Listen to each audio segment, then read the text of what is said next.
Muy buenas tardes, gracias por estar con nosotros. Elia y Brenda, ¿cómo les va? ¿Cómo están? Bien, gracias, buenas tardes. Ramón Alberto, pues que siempre se hizo trampa el Bronco. Pues sí, es el colmo ya del cinismo político de este país de México, en el que toleremos que un delincuente electoral, que ya está tipificado, ya se sentenció, sea aceptado como candidato presidencial en la boleta del 2018.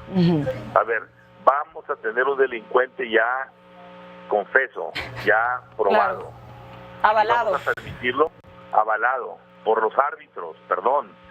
Tenemos que acelerar el proceso penal porque 739,000 pesos de multa no alcanzan a cubrir el IVA de los 15 millones de pesos que se demostraron de desvíos de empresas particulares fantasmas hacia particulares para que el Bronco levantara sus firmas. Claro. Recordemos que fuimos en Código Magenta los que con fecha 28 de marzo dimos todos los 157 documentos uno por uno de ese proceso de lavado. Ya se investigaron y con otros documentos de Grupo Reforma se tipificó el delito. Ajá. Pero el castigo es tan pobre que, carajo, nos da como ciudadanos, como mexicanos, indignación el que podamos aceptar que a un delincuente que hizo todo lo que hizo, que ya está totalmente sentenciado, pues vamos a tener la oportunidad de votarlo. ¿Y qué tal si el señor gana? ¿Vamos a pasar de tener un delincuente a un presidente? Claro, No, y como si hiciera falta, perdón, Ramón. Sí, no, y además, y después de eso, y si no ganara, regresará a gobernar Nuevo León un delincuente, porque pues eso es muy preocupante. Estamos hablando de uno de los estados más importantes del país, que genera un importante porcentaje del Producto Interno Bruto, y de una u otra manera, pues estaríamos aceptando que ese delincuente, a quien simplemente le impusieron una multa por sus excesos, pues se siente no en la silla a tratar de gobernar. Yo diría, me atrevería a decir, pues si él va a aceptar su palabra y debemos de que vaya a seleccionar al cirujano donde deba cortarse su manita, porque sí. pues él ya está como una gente que literalmente traficó con dinero, lavó dinero, y en base a la sentencia también utilizó a sus funcionarios públicos al servicio de su gobierno para levantar las firmas y para hacer el procedimiento de lavado de dinero, lo cual significa delincuencia organizada. Así es, Ramón, y como si hiciera falta una piedrita más en este costal del proceso electoral, ¿cómo queda el tribunal, el propio INE, ante esta situación del Bronco, sobre todo pues ante la calificación de la contienda electoral, una de las más importantes? ¿Cómo quedan esas instituciones, el árbitro electoral? Bueno, ya veníamos cuestionando con tiempo, aquí mismo en este espacio con ustedes, el asunto de que tuvimos un árbitro bastante a modo, bastante tibio. Qué bueno que por lo menos están reivindicando, dando esa sentencia, pero nos falta ver qué dicen tres instancias, la FEPADE, la PGR Claro. y el SAT. Claro. La pregunta es, ¿esta justicia electoral va a llegar antes del 1 de julio o después del 1 de julio? Claro. Porque repito, es indignante que tengamos los mexicanos en nuestra boleta la opción de votar por un delincuente. Si a esas vamos, que el Chapo pague sus culpas, pague sus multas y que se postule para la presidencia, aquí no hay problema. Qué tremendo lo que dices, Ramón Alberto. Te saluda Brenda Peña, ¿cómo estás? Brenda, ¿cómo estás? Buenas tardes. Muy buenas tardes, y es que sí me preocupa mucho, como lo comenta Elia, cómo quedan las autoridades, porque la culpa a veces no la tiene el indio, sino el que la hace compadre, dicen por ahí, quien le permite hacer estas cosas, ¿no? Absolutamente. A ver, lo denunciamos muchas instancias a tiempo. El Bronco no era una persona confiable. Exacto. Utilizaba recursos del Estado, del gobierno para hacer las cuestiones. Todo el mundo lo veía menos el árbitro. A ver, es como estar jugando en el Mundial y que haya 5 manos y no se decrete ningún penal. ¿O no querían ver? ¿Cómo saldría el árbitro de eso? Saldría no en rechifla, linchado. Ahí, Señores, algo tenemos que hacer. y ahí estaban estas denuncias, Ramón, y el árbitro no lo quería ver.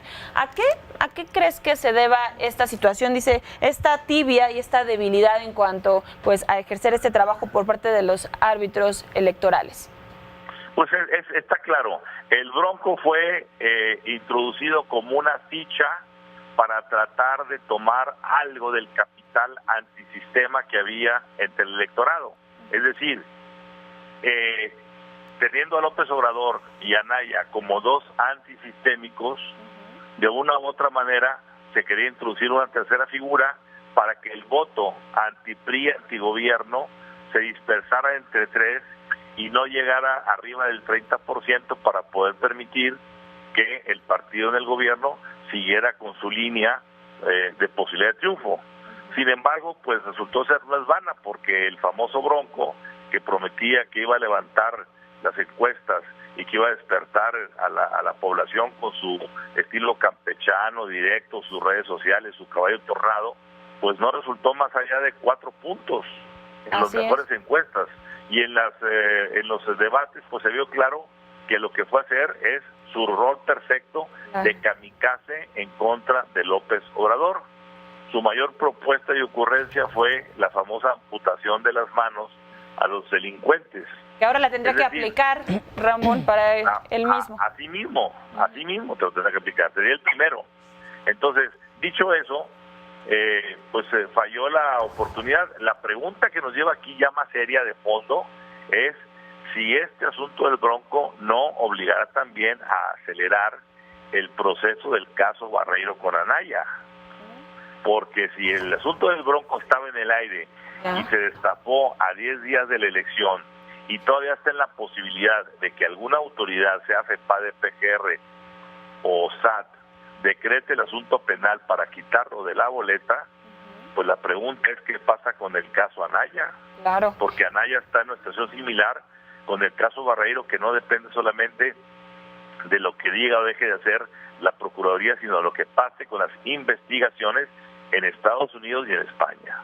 Y que no se descarta, Ramón, sobre todo en estos momentos de ya la recta final en el que se pueden sacar todas las cartas en estas estrategias o guerras sucias entre los candidatos. Y esto que nos comentabas, Ramón Alberto, permíteme la expresión, pero se lleva entre las patas a la candidatura independiente. ¿Qué es lo que pasa con esta figura independiente? Prácticamente es el debut y despedida, el fracaso de los independientes en las elecciones.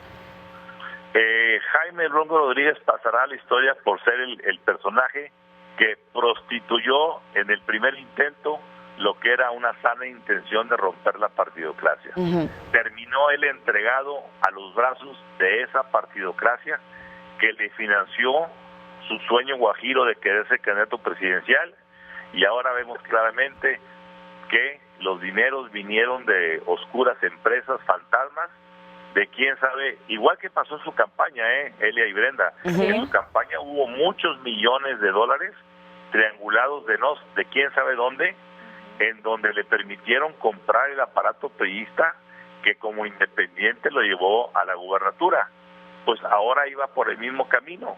Sin embargo, pues se le detuvo, se le exhibió, y ahora en estos momentos deben estar el TRIFE de nuevo sesionando para dictaminar lo que sigue, es decir, qué tan rápido se puede proceder en la FEPADE y en las otras instancias, de PGR y SAT, para ver si se le quita o no de la boleta electoral. Y ahí hablamos también mucho de voluntades políticas. Vamos a ver qué tanta celeridad tiene antes de las elecciones. Ramón, recuerdo que tú nos lo comentaste, desde Código Magenta documentaron estas irregularidades del Bronco. Incluso cuando estaba por no subir a la boleta nos adelantaste que sí estaría por todo lo que se estaba llevando a cabo en torno al candidato independiente. Y bueno, ahora con este episodio más vamos a estar al pendiente y, si nos lo permites, como siempre, en comunicación. Encantado, aquí estaremos. Muy buenas tardes. Son días de trueno, porque habrá que ver, repito, no solo el Bronco, sino lo que pase en el desenlace con Anaya. Y en la lucha con ese segundo lugar, en las encuestas sobre todo, Ramón. Así es. Muchísimas gracias, te enviamos un abrazo, muy buenas tardes.